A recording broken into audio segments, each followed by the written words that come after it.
Boa noite, queridos professores, professoras. Sejam muito bem-vindos a este novo jeito de ensinar e de aprender aqui na nossa Secretaria de Educação no município de São Caetano. Queremos desde já agradecer a presença de vocês, todos os nossos professores, professoras, desde a educação infantil, os anos iniciais, os anos finais, os nossos professores de música, os professores de educação física, todos aqueles que fazem o corpo docente aqui da Secretaria de Educação de São Caetano. É um motivo de muita alegria para nós estarmos dando início hoje a uma série de webinars que vão acontecer. Hoje nós vamos ter a presença de Gabriel Marquim. Gabriel Marquim, que é filho desta terra e que nos honra com a sua presença. Sejam muito bem-vindos desde já. Nós queremos também acolher todas as equipes gestoras das nossas escolas. As diretoras e diretores, supervisoras, supervisores, secretárias, né, todo mundo que compõe as nossas escolas e fazem a nossa educação acontecer. Estamos vivendo tempos difíceis, é bem verdade, mas precisamos ter esperança de que tempos melhores também vão chegar. E para isso, esperando esses tempos bons chegarem, nós precisamos nos preparar, estudar e vencer esses dias, tá? É por isso que nós estamos fazendo esse webinar. Eu vou convidar para fazer um momento de abertura a nossa querida secretária de Educação, uma grande amiga minha e que eu sou imensamente fã. Então, com vocês, Ecleia Carla, secretária municipal de Educação. Boa noite a todos, boa noite às nossas professoras, nossos professores, meus colegas de profissão. Independente da função que nós estivermos exercendo na rede municipal, nós somos professores. Iniciamos hoje o nosso webinar, momento para discussões, reflexões e crescimento profissional. Formação de professores é assunto sério, antes, durante e pós-pandemia. Assim como todos os processos educacionais foram interrompidos, modificados e alterados nessa pandemia, as formações pedagógicas também sofreram, ficaram bem escassas, justamente nos momentos em que nós mais precisávamos de suporte. Hoje, nós damos o nosso pontapé inicial. Nós desejamos que essa sequência de palestras que foi proposta, que estão sendo propostas pela Secretaria de Educação, seja um momento propício para provocações, reflexões instigantes e que suscitem em cada um e na rede como um todo essa retomada, esse desejo de trocar experiências e que isso possa se traduzir no nosso cotidiano escolar. Eu quero agradecer imensamente à equipe de coordenação pedagógica que construiu junto conosco a programação desses webinars. Quero agradecer ao meu amigo e coordenador Wellington, que foi o articulador, está sendo o articulador desse momento. Quero agradecer à equipe técnica do canal Eduque Mais, que tem se desdobrado para manter o estudo funcionando e que as nossas aulas cheguem aos nossos alunos. E quero agradecer a todas as equipes gestoras e um agradecimento muito especial a vocês, professores, que tiveram um dia de trabalho, um dia de rotina em casa e estão disponibilizando esse tempo para estar aqui conosco. Isso mostra o compromisso e a responsabilidade de cada um de vocês. Quero aqui demonstrar o meu carinho e o meu agradecimento muito especial a Gabriel Marquim, que é nosso conterrâneo, e tenho certeza que ao final dessa noite, ao final dessa live, nós vamos estar ricos em esperança, uma palavra que a gente precisa alimentar todos os dias, né? Estamos vivendo um momento muito crítico, principalmente aqui na região agreste, e nós precisamos fortalecer a nossa fé e renovar a nossa esperança de que as coisas vão melhorar. Eu acho que faz mais de um ano que a gente vem dizendo isso e a gente não pode deixar de pensar dessa forma. Então, Gabriel, assim como Denise Ávila diz, o conhecimento é a única herança cuja a disputa une e a partilha multiplica. Então, desde já eu agradeço pela sua disponibilidade, pela sua generosidade de partilhar conosco palavras de esperança nesse momento tão difícil. Então, professores, eu desejo que vocês tenham uma excelente noite. Vamos nos cuidar, usem máscara, redobrem os cuidados, vacina sim, e tenhamos uma excelente noite. Fiquem com Deus. Ecleia, você é motivo de orgulho para a gente. É motivo de orgulho São Caetano ter uma secretária de educação tão empenhada como você, que projeta, que sonha e quer que os seus professores aprendam, porque nós estamos sempre nessa troca. O professor é o agente de transformação, mas para isso ele também precisa sentar, ele precisa estudar e ele precisa rever conceitos. Então, muito obrigado. Obrigado por sua participação e obrigado por este momento que nós estamos oferecendo para os nossos professores e professoras. Eu que agradeço. Eu queria Vamos aproveitar essa noite. Desculpa, Ecleia. Eu que agradeço, vamos aproveitar essa noite. Eu quero dizer a vocês que este momento é um momento muito informal, certo?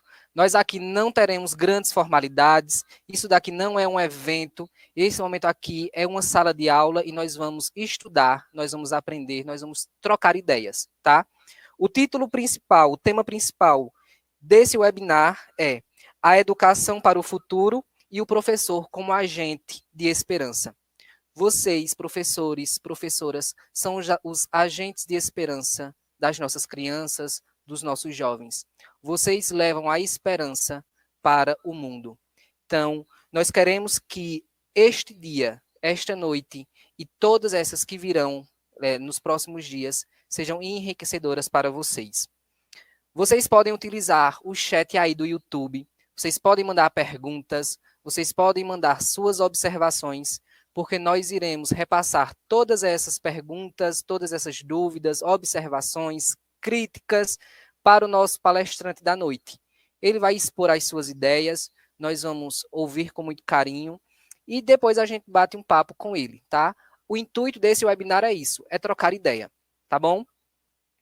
E hoje, dia 31 de maio, fazendo a abertura do nosso webinar, na sua primeira edição, nós vamos falar sobre os impactos da pandemia na saúde mental na vida dos professores. E para falar sobre esse tema, eu tenho a imensa alegria de convidar Gabriel Marquim. Ele, que é jornalista e professor universitário, doutorando em Ciências da Religião pela Universidade Católica de Pernambuco, mestre em Comunicação pela Universidade Federal de Pernambuco, a UFPE, é também fundador da Comunidade dos Viventes e do Projeto Vincular. É filho desta terra, filho dos grandes amigos, né, queridíssimos, Lúcia Marquim e Gilvan. Lúcia, né, a secretária de Assistência Social aqui do nosso município também. Então, nós temos a alegria de receber agora Gabriel, que vem expor as suas ideias para nós. Olá, pessoal. Olá, Wellington. Boa noite a todos, a todas. Boa noite à secretária Ecleia. Quero muito agradecer pelo convite, né? Antes de tudo, agradecer pela oportunidade. Eu dizia a vocês agora há pouco, me sinto sempre muito privilegiado, muito honrado, todas as vezes que sou convidado para participar de alguma coisa, de algum momento, de algum bate-papo, de alguma conversa com qualquer pessoa que seja de São Caetano, porque eu devo muito mesmo a essa cidade. Eu sou são caetanense, sou filho dessa terra e tenho um orgulho muito grande disso. E todas as vezes em que me fazem um convite para um momento como esse, me sinto muito honrado e quero logo o mais rápido possível dizer que sim, porque é uma maneira, ainda que insuficiente, porque eu recebi muito, mas ainda que insuficiente, é uma maneira de eu retribuir de alguma forma todo o bem que essa cidade me fez e me faz. Então, Agradeço muito, muito mesmo, e queria aproveitar isso que o Wellington falou, da gente tentar fazer com que seja o mais informal possível, né, de que a gente tente fazer o máximo possível uma conversa, porque na verdade é isso, né? Eu sou professor como muitos de vocês, então é uma conversa entre professores, entre educadores. Pronto, então, sinta-se à vontade, a casa também é sua, e nós vamos estar aqui atentos lhe ouvindo. Obrigado, Wellington. Obrigado, secretária. Bom, pessoal, eu queria, então, na realidade, aproveitar esses minutos que nós vamos ter juntos, menos, como eu disse, menos para dar uma palestra. O meu objetivo não é esse. O meu objetivo não é dar propriamente uma palestra, não é fazer uma longa colocação, mas é, na realidade, propor a vocês alguns conceitos, algumas chaves de leitura, algumas ferramentas para iluminar, na verdade, a reflexão que cada um de vocês, cada uma de vocês está fazendo na própria vida, nesse momento de pandemia, porque, afinal de contas, nós todos fomos afetados pela pandemia, mas também pelo trabalho que nós realizamos. Eu digo nós, porque, como eu dizia agora há pouco, também eu sou professor universitário, e dizia agora há pouco a secretária Cleia, que eu tenho tido a oportunidade nesse tempo de pandemia de estar dos dois lados da moeda. Porque, como o Wellington falou mais cedo, eu estou nesse momento realizando o doutorado. Então, nesse momento de pandemia, eu sou professor e sou aluno. Estou no lugar de ensinar, estou no lugar de aprender. E digo isso a vocês porque aquilo que eu queria partilhar com vocês, aquilo que eu queria trocar com vocês, no fundo é isso, é fruto da experiência que eu tenho tido nesses últimos quase 2 anos, né? A pandemia começou no ano passado, mas ela, infelizmente, ainda permanece presente no nosso dia a dia.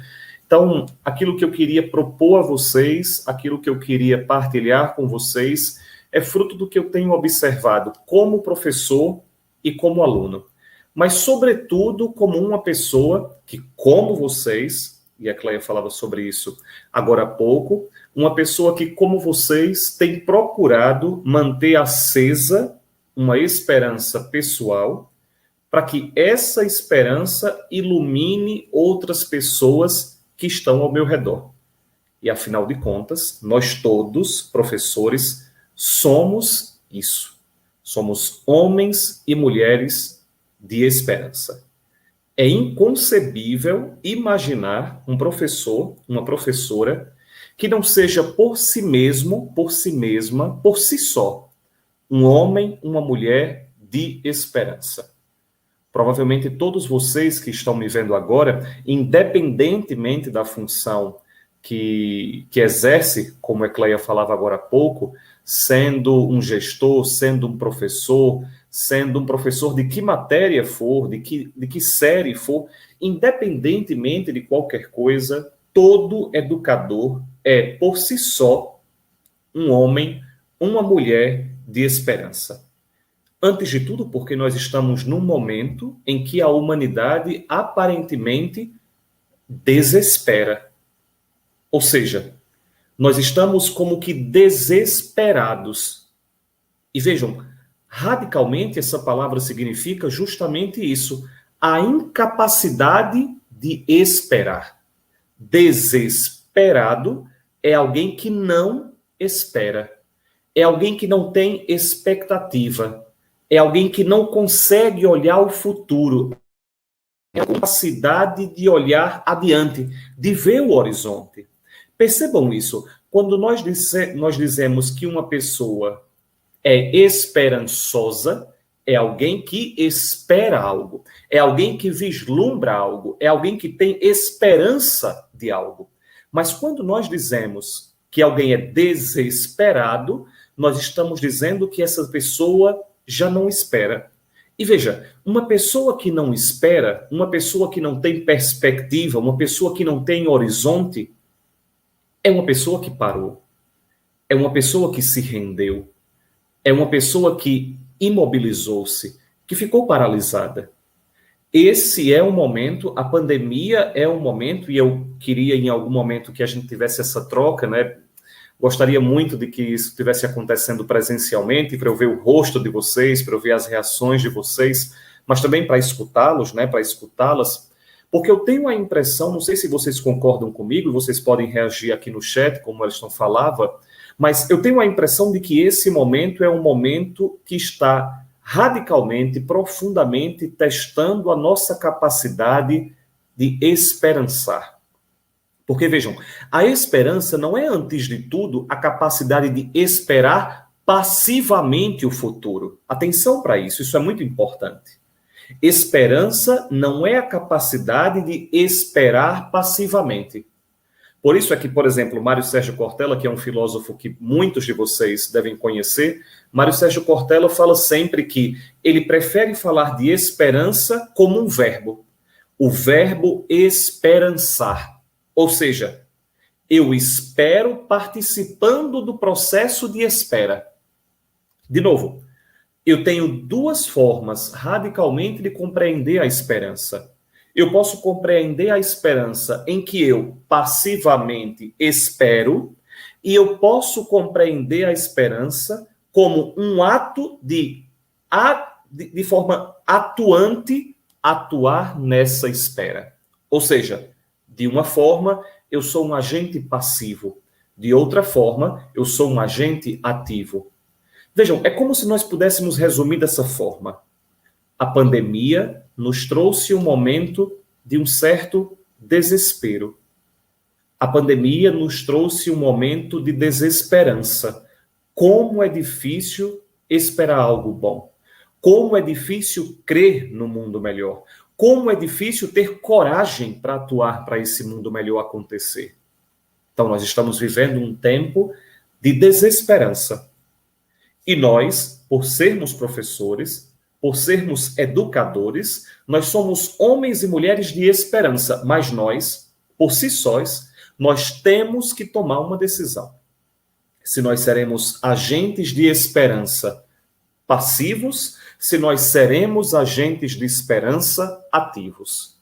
Eu tenho a impressão de que necessariamente para nós sermos educadores, e eu estou certo disso, tenho clareza disso, porque tenho caminhado nesse universo de alguns anos para cá, para nós sermos educadores, para nós sermos professores, nós temos que ser, como Ecleia dizia agora há pouco, homens e mulheres da esperança. Nós temos que ser sinal, inclusive, de esperança. Quantos de nós, diariamente, não recebemos demandas dos nossos alunos, dos pais dos alunos que estão desesperançados, que estão cansados, que estão frustrados? Quantos de nós, muitas vezes, além de sermos professores, além de sermos educadores, temos que ser conselheiros, temos que ser pai e mãe, temos que ser amigos dos nossos alunos e dos pais dos nossos alunos. Eu não sei se vocês compreendem isso, mas é quase como se houvesse no DNA de cada educador o gene da esperança. E por que é tão fundamental nesse nosso tempo a esperança? Por que é tão necessária nesse tempo atual a esperança? Vejam, a pandemia, pessoal, eu não sei se vocês sentem dessa forma, mas a pandemia é uma crise que, no fundo, revelou aquilo que já estava presente, porém, nós colocávamos para debaixo do tapete. Não sei se vocês percebem isso. O Papa Francisco, inclusive, tem cada vez mais retomado essa discussão, retomado esse argumento. O Papa Francisco tem dito que, antes da pandemia, nós fingíamos normalidade no mundo anormal. Ele diz, nós fingíamos saúde no mundo doente. Porque, vejam, a pandemia é uma crise, e eu acho que nós todos estamos de acordo com isso. Mas essa crise que se revelou fortemente agora, ela não começou agora. Na realidade, ela é anterior a essa própria crise vinda com a pandemia. Só que a pandemia revelou de forma muito clara, muito radical, muito forte, muito amarga, a crise que já estava sendo gestada há décadas, talvez há séculos.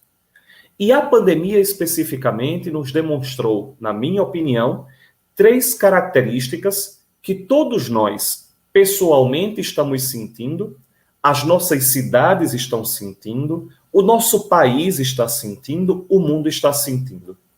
E eu queria resumir essa lógica do mundo atual, essa lógica pandêmica, em 3 características.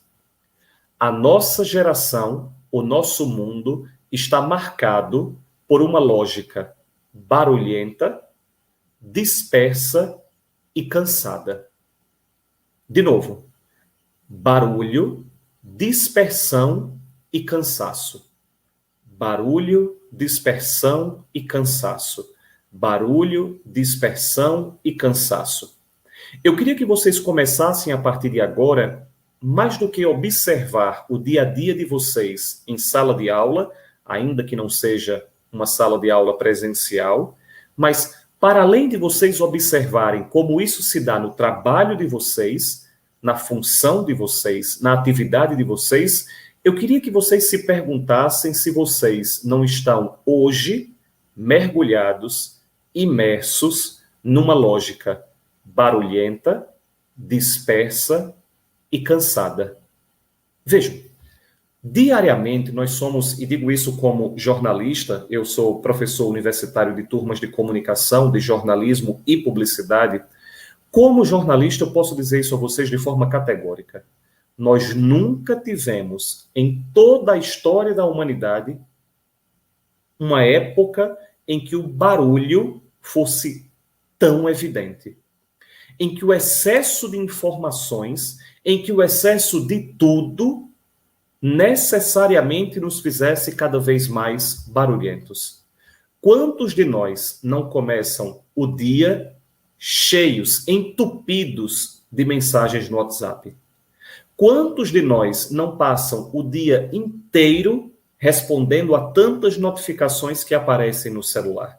Quantos de nós não ficamos ansiosos porque ao meio-dia nós respondemos todas as mensagens do WhatsApp e das outras redes sociais, do nosso e-mail, e a 1h da tarde, 2h da tarde, nós já temos 30 conversas distintas no WhatsApp, mais 3 e-mails para responder, mais não sei quantas notificações para ver, e nós vamos no looping eterno entre curtidas e compartilhamentos, informações incessantes, porque eu preciso o tempo inteiro, 24 horas, estar respondendo aos estímulos que chegam a mim. Nós somos uma geração barulhenta. Nós estamos a plenos pulmões. O tempo inteiro nós temos que estar respondendo a estímulos. E isso está muito evidente no celular. O nosso celular atualmente é a maior fonte de barulho que nós temos nesse momento. E enquanto antes, vejam, atenção, isso é importante. E como comunicador, eu queria dar essa ferramenta para vocês compreenderem. Enquanto antes nós tínhamos um tempo para cada coisa na nossa rotina, agora, nessa lógica pós-moderna de comunicação, com o nosso celular, nós não temos mais um momento de fuga. Nós não temos mais um momento de silêncio. Perguntem-se, qual foi a última vez que vocês... Vejam, antes de vocês como professores, antes de vocês como educadores, vocês como pessoas, qual foi o último momento que vocês lembram em que conscientemente vocês estiveram em silêncio e vocês desfrutaram do silêncio? Por exemplo, a gente poderia fazer esse exercício inclusive agora. Se eu fizesse o seguinte exercício com vocês, se eu dissesse a vocês, vamos passar agora, nesse momento, vamos passar 1 minuto em silêncio. Vamos passar 1 minuto em que eu não digo nada e vocês não dizem nada. Qual seria a nossa reação? Como seria a nossa reação? Vejam, nós temos hoje um certo pânico do silêncio. Nós temos uma certa rejeição ao silêncio. Nós temos medo do silêncio. Por quê? Porque o silêncio revela tudo aquilo que está escondido. O silêncio é uma espécie de luz que nós acendemos num quarto bagunçado.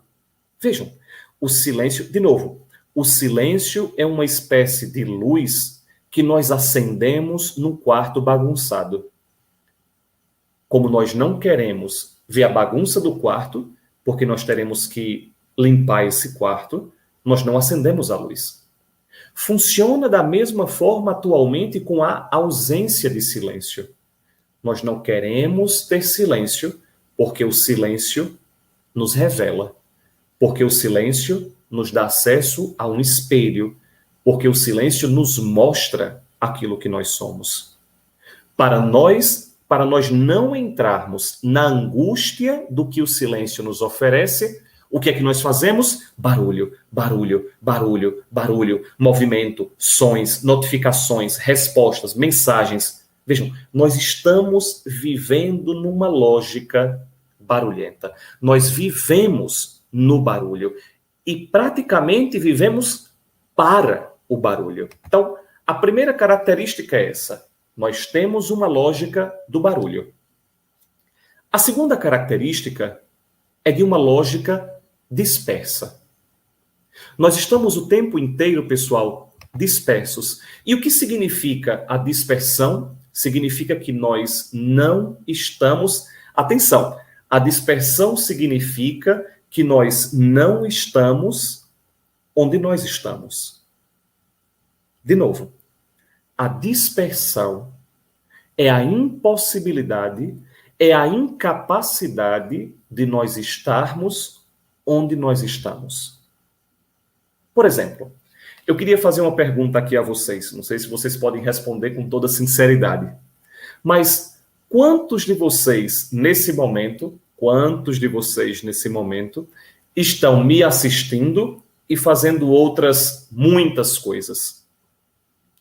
Eu não sei quantos de vocês nesse momento estão me vendo e me escutando realmente, ou não estão me escutando, mas lavando o prato ao mesmo tempo. Me escutando, mas respondendo ao filho ao mesmo tempo. Me escutando, mas varrendo a casa ao mesmo tempo. E talvez alguns de vocês vão dizer, mas Gabriel, é justamente pela característica anterior que você falava. Nós vivemos com tantas coisas para fazer que para assistir você agora, eu preciso estar ali escutando e varrendo a casa, fazendo o café da manhã para o dia seguinte, arrumando meu filho para que ele possa dormir. Eu compreendo você. Eu realmente compreendo você. Eu mesmo, infelizmente, tenho precisado fazer isso. 200 coisas ao mesmo tempo. Quantas vezes durante essa pandemia eu não fiz faxina no meu apartamento enquanto estava escutando uma palestra que eu precisava para o meu doutorado? Quantas vezes eu estava assistindo aula e ao mesmo tempo respondendo um e-mail? Quantas vezes nós não estamos fazendo 1000 coisas ao mesmo tempo porque nós temos muitas coisas para fazer? A minha pergunta é, com essa dispersão, com essa capacidade que nós dizemos ser pós-moderna, né? Essa ideia cada vez mais presente de que um bom profissional é aquele que faz 1000 coisas ao mesmo tempo, a minha pergunta é, quantos de nós que fazemos 1000 coisas ao mesmo tempo estamos inteiros em cada uma dessas coisas que nós estamos fazendo? E mais do que isso, quantos de nós estamos realmente aproveitando cada uma dessas coisas que nós estamos fazendo? Porque, na verdade, nós estamos dispersos. E nós temos muitas vezes a sensação, essa expressão que eu vou dizer não é muito acadêmica, mas eu acho que vocês todos vão lembrar, quantos de nós atualmente não vivemos como se fôssemos baratas tontas, de um lado para o outro, de um lado para o outro, de um lado para o outro. Quantos de nós concluímos o dia e se alguém nos perguntasse o que foi que você comeu, não saberia responder. Quantos de vocês, deixa eu perguntar uma coisa a vocês aqui, quantos de vocês lembram qual foi a foto que curtiu hoje naquela rede social que vocês utilizam? Quantos de vocês saberiam me dizer qual foi a primeira pessoa que vocês responderam hoje no WhatsApp? Se eu perguntasse a vocês qual foi a notícia mais importante que vocês leram no dia de hoje, provavelmente vocês tiveram 1000 notícias no dia de hoje. vocês tiveram acesso a 1000 informações no dia de hoje. A minha pergunta é, quantos de vocês aprenderam toda a informação que vocês receberam? Vejam, nós estamos dispersos, nós estamos barulhentos, nós estamos dispersos e agitados, e por causa disso, pessoal, e aí eu queria muito poder escutá-los, queria muito que nós estivéssemos presencialmente para ver o rosto de vocês, escutá-los, né? Escutar cada um de vocês. Quantos de nós não estamos atualmente cansados? Quantos de nós não estamos atualmente exaustos, cansados? Quantos de nós, muitas vezes, não nos sentimos, no final do dia, como que destruídos, esgotados? Porque, vejam, é tanto barulho, é tanta dispersão, são tantas demandas, são tantas telas, são tantas funções, são tantas notificações, são tantas coisas, tantas coisas, tantas coisas. E nós vamos ficando um pedaço de nós em cada parte, e no final do dia, nós somos verdadeiros cacos, cada pedaço num lugar, e nós não somos mais inteiros. Vejam, não sei se vocês têm percebido isso.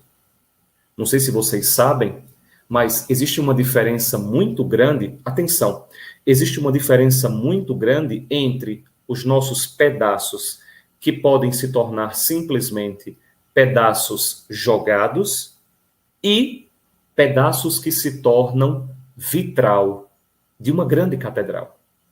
Não sei se vocês já perceberam, lembrem aí de daquelas grandes catedrais, daquelas grandes basílicas, dessas grandes igrejas que têm aqueles vitrais bonitos, aqueles vitrais luminosos, aqueles vitrais coloridos. Vejam, aqueles vitrais ali não são nada mais, nada menos do que pequenos pedaços que foram quebrados, mas, num determinado momento, foram reunidos para se tornarem algo bonito, algo grande, algo concreto. Mas vejam, nós temos que escolher nesse momento de pandemia, nós temos que escolher nesse momento de crise, se nós seremos cacos dispersos ou se nós seremos cacos reunidos e ajeitados, nós nos tornarmos como vitrais dessas grandes catedrais. E o que é que vai fazer com que nós deixemos de ser cacos dispersos e jogados no lixo, para nós nos tornarmos pedaços que são reunidos e colados adequadamente e podem se tornar belos vitrais desses, como de catedrais? E é isso que eu queria propor a vocês, concluindo esse momento, como uma sugestão, como um caminho, como algo que nós podemos fazer pessoalmente, mas também coletivamente, para que nós voltemos a nos tornar vitrais, como de catedral.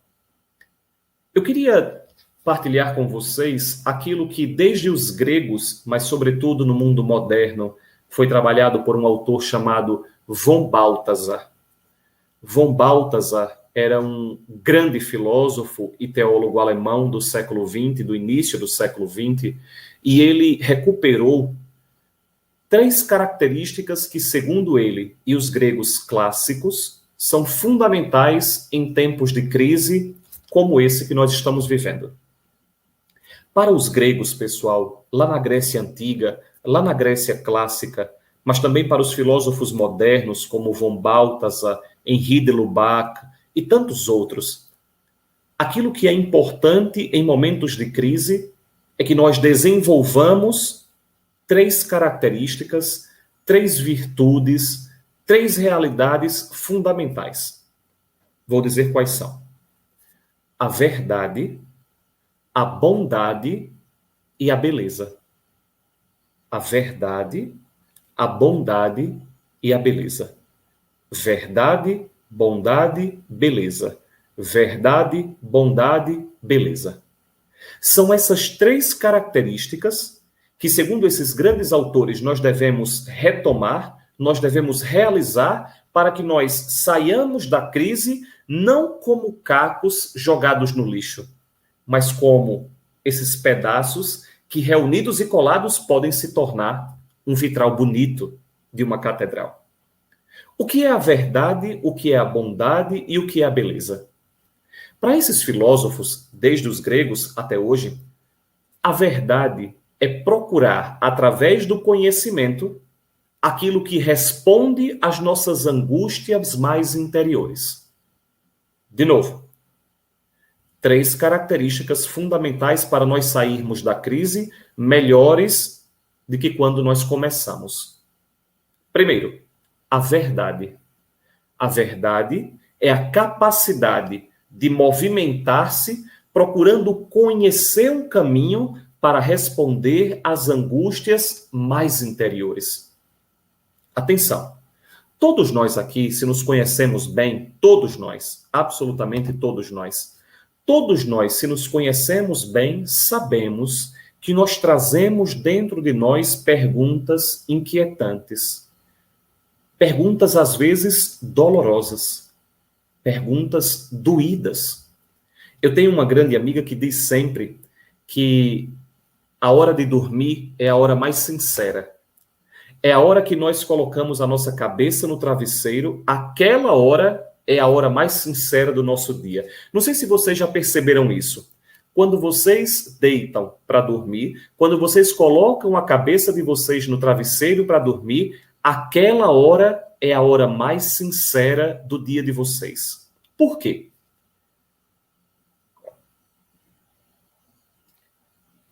Aquela é a hora mais sincera do dia, porque é naquele momento, geralmente, que você tem acesso, que você visita todas as perguntas, todas as sensações, todos os questionamentos e até mesmo todas as angústias que você, durante o dia, experimenta, mas procura camuflar. Vejam, nós todos somos homens e mulheres de perguntas importantes. Nós temos perguntas que ultrapassam a realidade material. Vejam, vocês nunca vão ver uma vaca acordar pela manhã e se perguntar qual é o sentido da vida.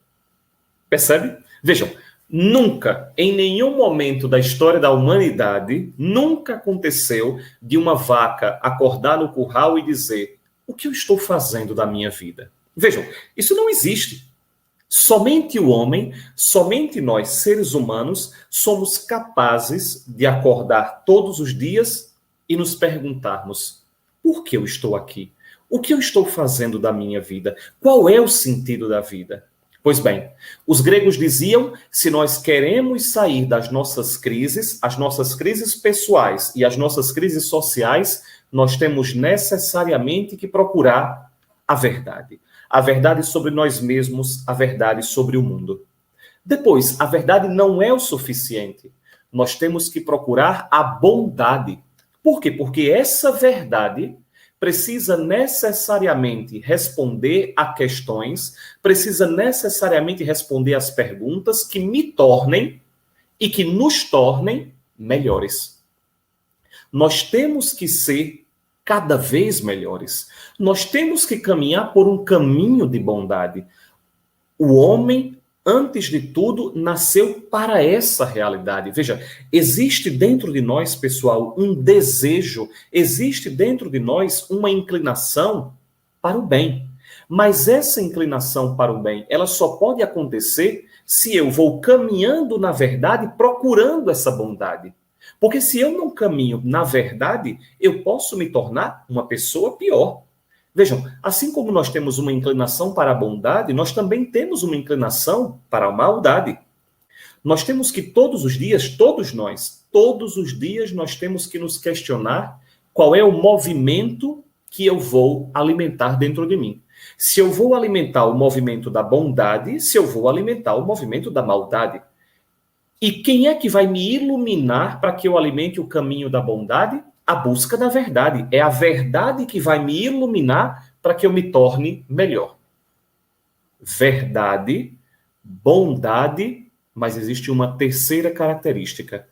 E a terceira característica é a beleza.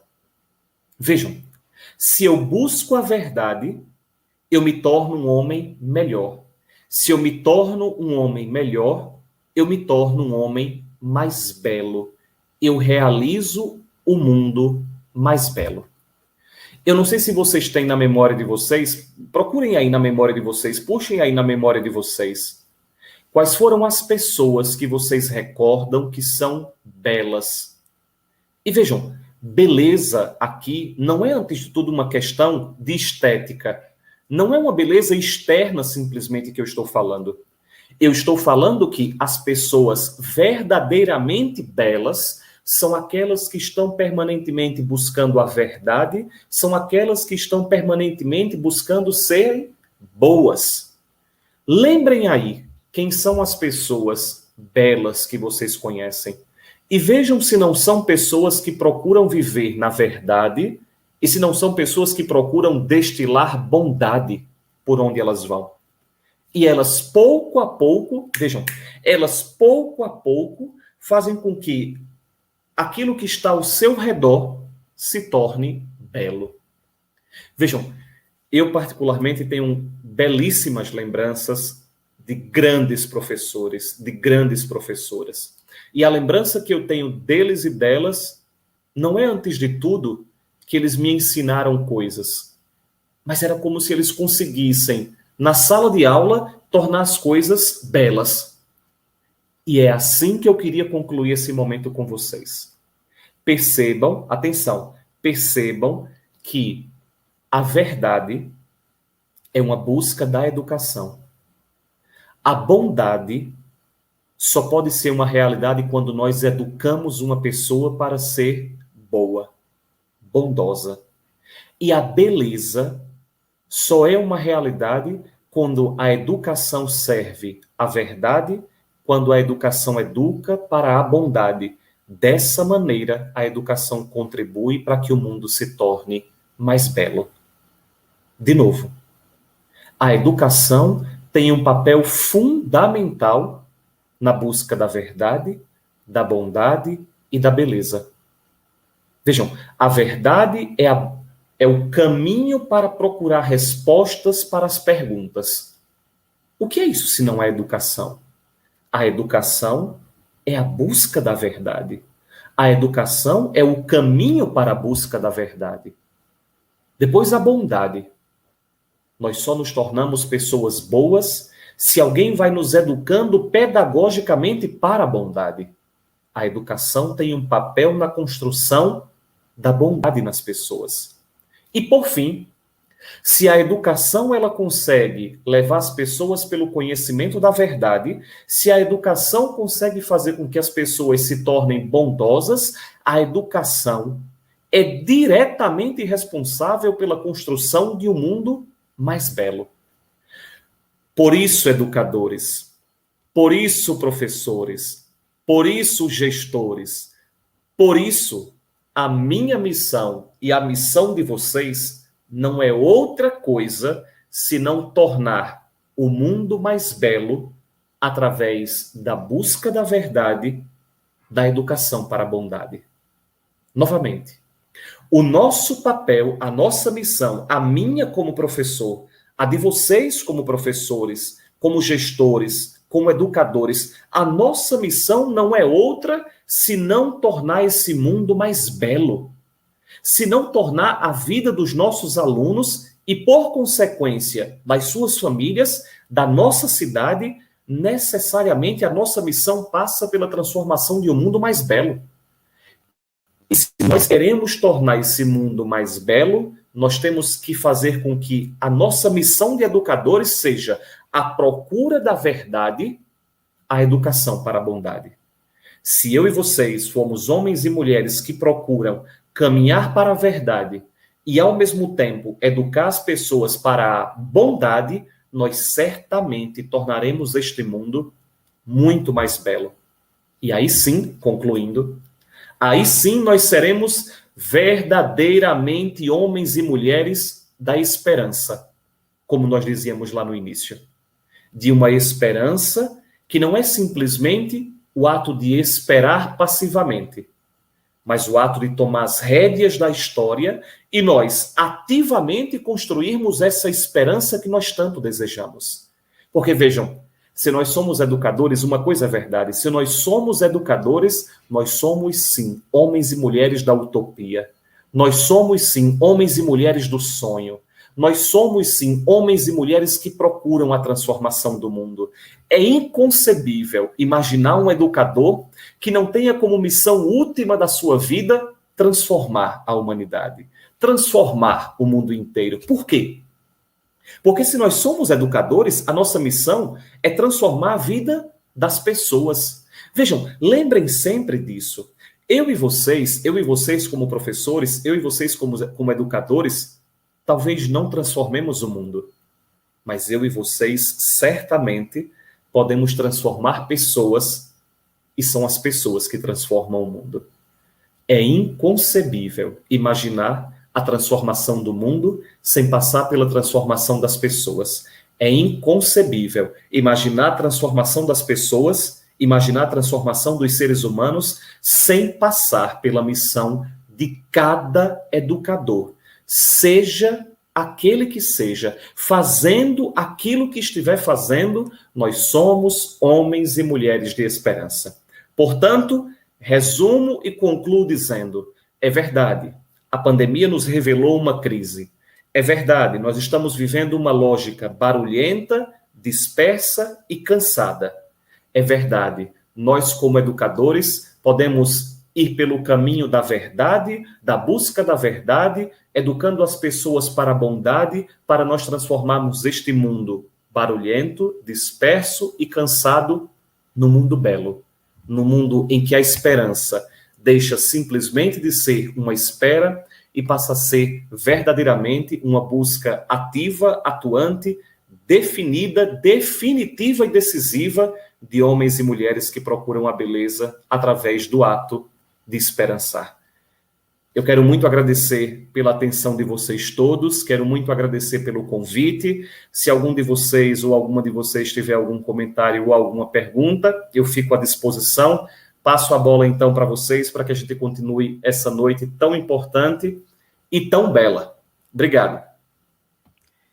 Gabriel, tenho certeza que a nossa noite e a nossa vida, ela vai se tornar um pouco mais bela depois dessas suas palavras.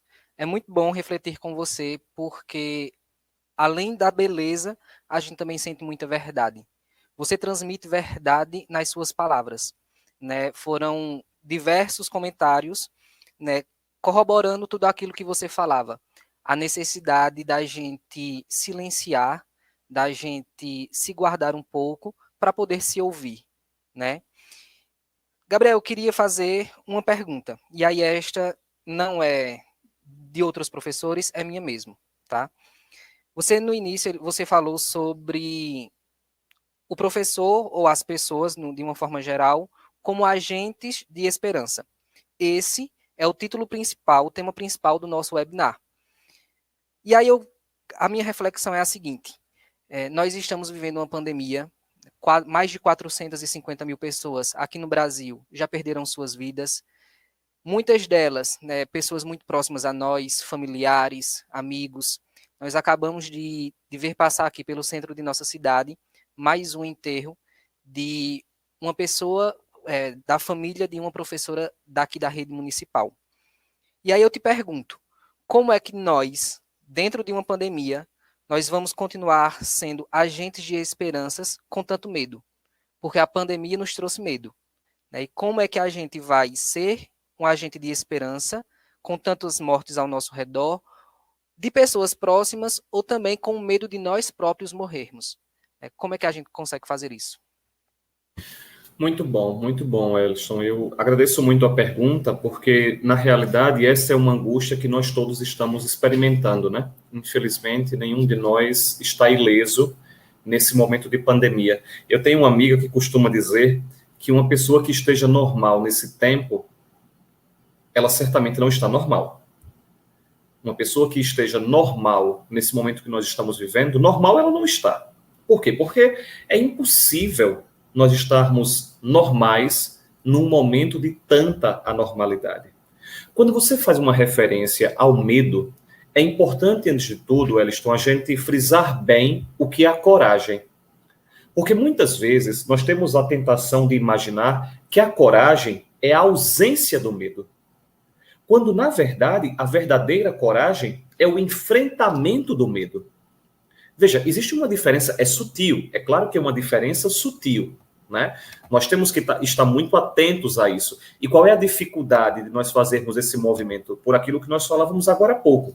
Nós somos tão barulhentos, nós somos tão dispersos e agitados, que é muito difícil a capacidade de fazer um silêncio interior para procurar as respostas para isso. Mas vejam, antes de tudo, frisar bem isso.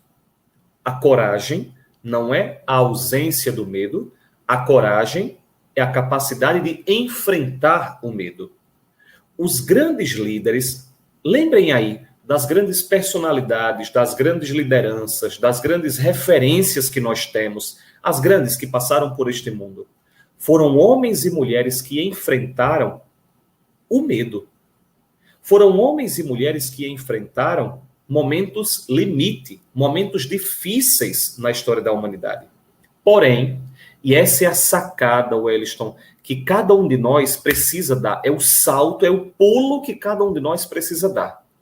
Em momentos, eu aprendi isso uma vez com um padre que me acompanhava, e ele me dizia sempre, nós sabemos quem é um bom marinheiro diante de uma grande tempestade em alto mar.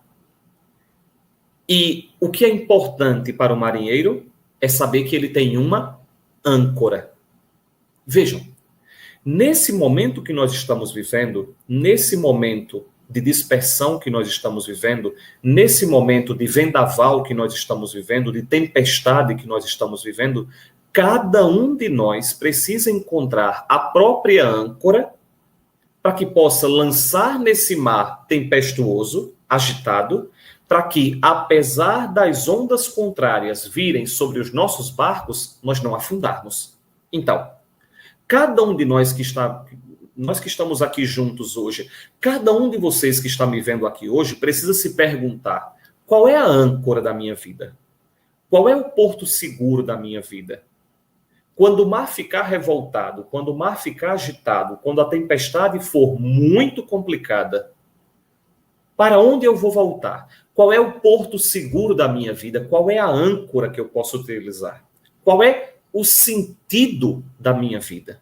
Então, vejam, eu pessoalmente, além de ser educador, além de fazer tudo isso que nós fazemos no nosso dia a dia, eu pessoalmente tenho uma âncora que, para mim, eu dou o nome de Deus. Vejam, cada um de nós que está aqui tem a própria âncora. Agora, o que é importante, Wellington, e talvez a gente precisasse de um outro momento para aprofundar isso, mas o que é muito importante, pessoal, é que a sua âncora seja o mais possível imperecível. De novo, quanto mais a sua âncora for imperecível, mais fortemente você estará munido de uma ferramenta para você lidar com as coisas perecíveis. De novo, quanto mais você encontrar uma âncora que lance você no perene, no definitivo, melhor você consegue lidar com as coisas que são indefinitivas, não são perenes. Então a minha sugestão seria essa. Num momento de crise como nós estamos vivendo, num momento em que o medo bate à nossa porta, como vocês mostrou claramente, nós todos estamos vivendo isso, nesses momentos de profundo medo, se perguntar, eu compreendo que a coragem não é a ausência do medo, mas o enfrentamento dele? E, nesse momento de medo, nesse momento de tempestade, nesse momento de crise, qual é a âncora da minha vida? Qual é o sentido da minha vida? Em que eu posso tornar sólida a minha vida. Se você encontra o sentido da sua vida, se você encontra a âncora da sua vida, se você encontra o porto seguro da sua vida, apesar das coisas externas influenciarem você, essas coisas não vão definir você. O medo me influencia, o medo me toca, mas o medo não me define. A perda das pessoas queridas me entristece. A perda das pessoas queridas me toca, me influencia, mas não me aniquila. Veja, se eu tenho algo que me ultrapasse, se eu tenho algo que é sólido o suficiente para ser a minha âncora. Respondido. E aí nós temos outra pergunta, agora do professor Tito. Ele também é supervisor escolar aqui no nosso município. E ele diz assim: em um mundo voltado à necessidade do estar mais do que o ser, emergindo no imediatismo das tecnologias e informações, quase nunca da profundidade do em si, seria possível aprender ou ensinar sem apreender? Uau, vamos... O Elliston e Ecleia, por favor, me convidem para um outro momento, porque os professores de vocês fazem perguntas muito difíceis. Bom, vejam, na prática é isso, né? O que o professor disse é a mais pura verdade, né? Nós estamos atravessando um momento de algumas décadas para cá. Na verdade, se nós formos mais rigorosos, de 2 séculos para cá, nós estamos vivendo um período da história da humanidade em que a regra é o relativo e não o absoluto. O impermeável, né? o perecível e não o definitivo. O que fazer nesse período de relativismos para que nós caminhemos na verdade? Por exemplo, vejam como é difícil a nossa missão hoje em dia, quando nós precisamos explicar aos alunos que a Terra não é plana. Vejam que loucura, né? Vejam como a educação hoje precisa lembrar coisas que até pouco tempo atrás eram óbvias, né? Meu avô, por exemplo, meu avô materno, ele deve ter feito o ensino fundamental, mas não tinha dúvida na cabeça dele de que a Terra era redonda. Não tinha dúvida na cabeça dele. Vejam, por exemplo, uma outra coisa. Algum de vocês aqui já questionaram se deveriam ou não ter tomado as vacinas de criança? Não. Nenhum de nós nunca questionou se era para tomar vacina ou não. E agora, de repente, todos nós, sem nunca termos feito nenhuma faculdade de biologia, muito menos de infectologia ou de qualquer coisa nesse sentido, nós estamos nessa altura do campeonato nos questionando se nós vamos tomar vacina ou não. Vejam, nós estamos no momento em que nós precisamos dizer aquilo que pouco tempo atrás era óbvio. E é por isso que eu insisto, como o nosso papel de educadores hoje é necessariamente um papel essencial. A nossa missão hoje em dia, ela é fundamental. Por quê? Porque nós estamos num período histórico em que nós temos que recuperar evidências e verdades que já estavam claras e definitivas pela própria ciência, mas que hoje, como o professor disse, por essa loucura de informação em que eu recebo no WhatsApp qualquer coisa e creio como verdade, nesse período da imediatez e do muito, Gilles Lipovetsky é um sociólogo e filósofo francês que eu particularmente gosto muito e sugiro muito que vocês leiam. Lipovetsky é um desses grandes autores do século XX, e ele vai dizer que o que caracteriza a modernidade é a hipermodernidade. Ou seja, tudo hoje é muito, tudo hoje é demais, tudo hoje é veloz, tudo é hiper. Nesse momento de hipermediatização, de hipercompartilhamento, de hiperaparências, nós temos que voltar a fazer uma educação em que nós estamos menos focados na quantidade e mais na qualidade. Menos em perecível e mais em definitivo. Porque eu volto a dizer, o nosso papel de educadores é formar as pessoas nesses 3 movimentos. Para a verdade, para a bondade, para a beleza. Então, sim, respondendo à pergunta, eu creio que é possível nós fazermos uma educação nessa dinâmica. Eu creio, invisto uma boa parte da minha vida nisso, sou professor porque eu acredito nisso. Eu sou uma pessoa que não costuma, não consegue, na verdade, não é nem que não costuma, não consegue se dedicar a algo que não acredite, e eu tenho a impressão de que para ser professor, você necessariamente tem que crer naquilo que você fala, porque os desafios são muito grandes, né? Provavelmente, Ecleia, agora como secretária de Educação, deve ter uma infinitude de problemas, né? Uma coisa infindável de desafios. Ou ela crê que o que ela faz, mais do que uma, atenção pessoal, mais do que uma função, é uma missão, ou então ela desiste. Veja, por isso que eu volto a dizer, nós temos que recuperar as âncoras da nossa vida. Nós temos que recuperar as utopias da nossa vida. Nós temos que recuperar o sentido ou os sentidos da nossa vida. Se Ecleia, eu, Wellington e cada educador que está aqui não compreender que o que faz é mais missão do que função, nós não perseveramos. Nós não damos conta. Agora, uma pessoa que vê na educação a missão, aí sim, ela crê que vale a pena caminhar na verdade, educar para a bondade e transformar para um mundo mais belo. Eu creio que é isso. Fantástico, Gabriel, fantástico. Cléia, eu acho que ela quer também trazer uma mensagem, ela quer também fazer uma consideração. Respirar fundo, né? Como eu falei, né? Como eu previa que nós íamos encerrar esse momento ricos de esperança, né? Abastecidos.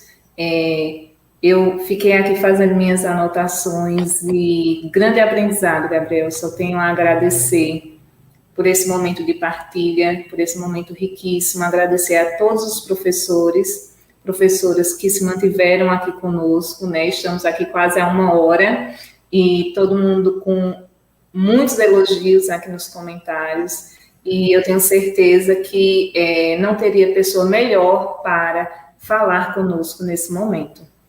Então, gratidão, gratidão, gratidão, muita saúde para você, e São Caetano sempre está de portas abertas para você, e sinta-se convidado quando estiver em São Caetano para vir aqui na Secretaria de Educação. Eu agradeço muito a sua participação, foi muito enriquecedor. O Wellington acho que vai fazer as considerações finais. Nós temos alguns recados importantes para os professores, a gente pede que eles fiquem aí alguns minutinhos. Então, um abraço e Deus continue te abençoando e trazendo essa luz através da tua fala. Deus te abençoe. Amém, Cléia. Muito obrigado, obrigado mesmo. Quero muito mesmo, de coração, agradecer pelo convite que vocês me fizeram. Como eu disse lá no começo, eu me sinto honrado, sinceramente, muito, muito honrado em ser lembrado pela minha cidade, em ser convidado pela minha cidade para um momento com educadores. Excede as expectativas que eu tinha quando eu saí de São Caetano. Poder partilhar agora com tantos e tantas que me educaram nessa cidade, meu Deus, para mim é uma honra. Realmente é uma honra muito, muito grande. Agradeço demais o convite, me coloco à disposição, quero um bem enorme a essa cidade e, sobretudo, a vocês todos que mantêm a utopia e o sonho de um mundo melhor através da educação e de tudo aquilo que nós realizamos. Um grande abraço, Cléia, Wellington, a todos os educadores. Contem comigo, estou sempre disponível e até a próxima. Um grande abraço. Pronto, minha gente. Então a gente agradece a Gabriel também, né? Eu quero trazer as palavras de Ecléia para mim. Dentro das minhas observações aqui, Gabriel, que eu fiz, eu coloquei bem grandão a palavra inquietação, porque foi isso que você fez conosco. Você nos inquietou para buscar mais, né? Eu sou da área de psicologia, e aí, dentro dessas minhas inquietações, quando você falava sobre o sentido da vida, me leva a querer estudar um pouco mais esse sentido da vida numa abordagem fenomenológica existencial, né? Pegar esses autores pensar um pouquinho sobre quem nós somos, quem nós queremos ser, pensando muito nesses seres de falta. E aí eu levo lá para o campo da psicanálise. Essa necessidade que nós temos de estarmos sempre preenchidos, né? E a falta que nos motiva, a falta que nos leva a caminhar. E aí nessa falta a gente lhe agradece, né? E espera que você esteja conosco em outros momentos para preenchermos esses buraquinhos existenciais que a gente sempre tem, tá? Então, muito obrigado. Obrigado mesmo. Muito obrigado e muita saúde, assim como a Cleia disse. Amém. Eu Um agora abraço, tenho alguns pessoal. avisos para dar para os nossos professores, já encerrando este dia, esta noite, né, no caso. Então, vamos lá, minha gente. Como todos vocês sabem, nós estamos vacinando todos os nossos professores, todos os trabalhadores da educação aqui do município de São Caetano, da rede municipal, da rede privada e da rede estadual. Então, todas as pessoas que trabalham com educação, que as escolas informaram em seus nomes, elas vão tomar a primeira dose e a segunda dose da vacina contra a Covid-19. No sábado passado, nós começamos a vacinar as pessoas com 50 a 59 anos. E a boa notícia que nós trazemos para vocês é que a partir da próxima quarta-feira, nós vamos ampliar esta idade. Então, a partir de quarta-feira, todas as pessoas que têm 40 anos mais vão poder se vacinar, tá? Nós temos algumas observações para todas essas pessoas que vão tomar a primeira dose. Quem positivou para a Covid precisa esperar pelo menos 30 dias para tomar a vacina. Então, se você teve Covid-19 nesses últimos 30 dias, você tem que esperar o tempo de 30 dias para tomar a primeira dose. Quem recebeu alguma dose de qualquer imunizante nos últimos dias precisa aguardar 15 dias de intervalo entre as vacinas para tomar a primeira dose contra a Covid. Nós sabemos que algumas pessoas tomaram a vacina da influenza, da gripe, e aí precisa esperar pelo menos 15 dias para tomar a primeira dose da Covid. E pessoas com sintomas de gripe não devem ser vacinadas nesse momento. A gente orienta que essas pessoas que estejam gripadas, estejam com algum sintoma de gripe, não devem tomar a vacina neste momento. Os trabalhadores em educação que estão vinculados a alguma escola das redes municipal, estadual ou privada não precisarão comprovar o vínculo, pois já constam na listagem fornecida pelos gestores escolares. Devem apresentar apenas o documento oficial com foto e o cartão do SUS. Então, todos os nossos trabalhadores de educação, tanto da rede municipal, estadual ou privada, quando forem tomar a vacina, não precisa levar a carteira de trabalho ou um contra-cheque, nada é necessário. Só é necessário ir com o documento com foto e o cartão do SUS para a vacina. E aí, como eu disse, nós iremos ampliar, a partir da próxima quarta-feira, a faixa etária para os professores, para todos os trabalhadores da educação. A partir de quarta-feira, todas as pessoas com 40 anos a mais podem se vacinar. Devem procurar o ponto fixo da vacinação, que é lá na quadra da Escola Pereira Carneiro, a partir das 8 horas da manhã, e fazer a sua primeira dose da vacina. Tá bem? O nosso técnico, Flávio, que está aqui também conosco, e aí desde já a gente também quer agradecer a Flávio, ele vai fazer o envio de um link aí no chat do YouTube, tá? Vocês, quando terminarem essa live, vocês podem clicar nesse link para responder a presença. O link já está aí, né? Vocês, ao término dessa live, vocês podem clicar nesse link, responder a pesquisa. Vai ter também uma pergunta sobre sugestões de outros temas que vocês desejam que a gente trate aqui nas nossas próximas edições. E aí, ao final desse período de webinar, nós vamos emitir um certificado para todas as pessoas que participarem, tá? Então, respondam, porque nós vamos emitir um certificado de presença, de participação do nosso webinar. E o nosso webinar vai continuar amanhã, tá? Amanhã nós vamos falar um pouco sobre, mais direcionados para a educação do campo e para a educação, a EJA, né, a educação de jovens e adultos. Amanhã quem vai falar conosco é a professora doutora Maria Joselma. Ela vai falar direcionado para a educação do campo, com o tema os desafios da educação do campo em tempos de pandemia, implicações do atual cenário no contexto das escolas. A participação dela vai ser às 19 horas, né, 7 horas da noite, e às 7h40 nós teremos a participação de Maria Erivalda dos Santos, que vai falar um pouco para os professores da EJA sobre os desafios para manter alunos da EJA na escola em tempos de pandemia. E no dia 2 de junho, né, quarta-feira, nós teremos o professor doutor Antônio Carlos Pavão.